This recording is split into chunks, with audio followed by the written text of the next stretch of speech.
যারা ইংরেজিতে খুব দক্ষ তারা প্রচুর পরিমাণে ইংরেজি ওয়ার্ডের বাংলা মিনিং জানে।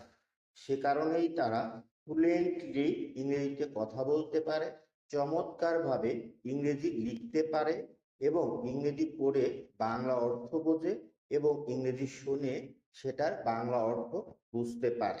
কিন্তু ইংরেজি ওয়ার্ড মিনিং মুখস্থ করা খুব কঠিন কাজ। এর জন্য প্রচুর সময় এবং ধৈর্যের প্রয়োজন হয়। কিন্তু বিশেষ টেকনিক অ্যাপ্লাই করলে ইংরেজি ওয়ার্ড মিনিং মুখস্থ করা তুলনামূলকভাবে একটুখানি সহজ হয়। আজকে আমরা এমন কিছু ইংরেজি ওয়ার্ডের বাংলা মিনিং শিখব যে সকল ওয়ার্ডের শেষে এস ই যুক্ত আছে।